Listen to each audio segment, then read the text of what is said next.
അല്ല, താൻ ഇതുവരെ ഒരുങ്ങിയില്ലേ? ദേ, നമ്മുടെ മക്കൾ ഇപ്പൊ തന്നെ കൊണ്ടുപോകാൻ ഈ വരും. ഞാൻ ഒരിടത്തോട്ടും പോകുന്നില്ല. ചേട്ടനെ വിട്ട് ഞാൻ ഒരിടത്തോട്ട് പോകത്തില്ല. താൻ അങ്ങനെ ഒന്നും ചിന്തിക്കാതെ, നമ്മുടെ മക്കളല്ലേ തന്നെ കൊണ്ടുപോകുന്നത്. ദേ, തന്നെ കൊണ്ടുപോകുന്നത് അവിടെ സുഖമായി ജീവിക്കാനാ. നീ അങ്ങോട്ട് ചെല്ലേ. എനിക്ക് ഒറ്റയ്ക്കായിട്ടൊരു സുഖം വേണ്ട. ചേട്ടനെ വിട്ട് ഒരു സുഖവും ഞാൻ അനുഭവിക്കുന്നില്ല. ഞാൻ പറയുന്ന നീ കേക്ക്. നീ വാശി പിടിക്കരുത്.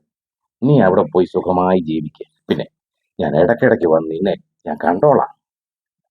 ഒരു നിമിഷം പോലും എന്നെ പിരിഞ്ഞിരിക്കാൻ വയ്യാന്ന് പറഞ്ഞ ആളാണോ ഈ പറയുന്നത്? സുഖാവിനെ,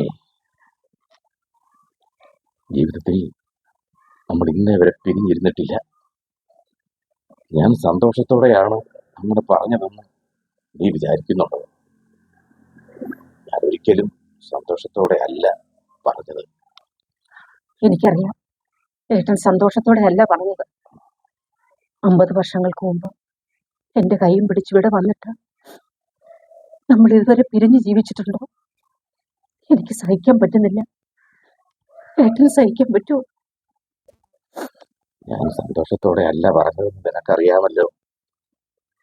പക്ഷേ ഇപ്പൊ തീരുമാനങ്ങൾ എടുക്കുന്നത് നമ്മളല്ല. നമ്മുടെ മക്കളാ. അവർ പറയുന്നത് നമ്മൾ അനുസരിച്ചേ മതിയാവൂ. ജീവിതത്തിൽ നമുക്ക് ചില മണ്ടത്തരങ്ങളൊക്കെ പറ്റി. നമ്മൾ നമ്മുടെ മക്കളെ വിശ്വസിച്ചു. അവരിങ്ങനെ ചെയ്യുമെന്ന് സ്വപ്നത്തിൽ പോലും വിചാരിച്ചതല്ല. അവരുടെ നിർബന്ധപ്രകാരം നമ്മുടെ സ്വത്തുക്കളൊക്കെ അവർക്ക് നമ്മൾ വീതം വെച്ചു കൊടുത്തു. ഇനിയും നമ്മുടെ കാര്യങ്ങൾ പോലും തീരുമാനിക്കുന്നത് അവരാ. അവരിപ്പോ നമ്മളെയും വീതം വെക്കാൻ ശ്രമിക്കുക. അങ്ങനെ നമ്മളെ വീതം വെക്കാൻ ആർക്കും പറ്റില്ല.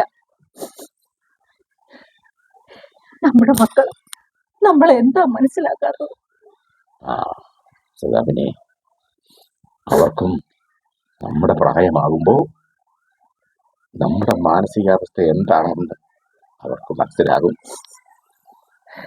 ഇപ്പൊ അവർക്ക് മനസ്സിലാവില്ല.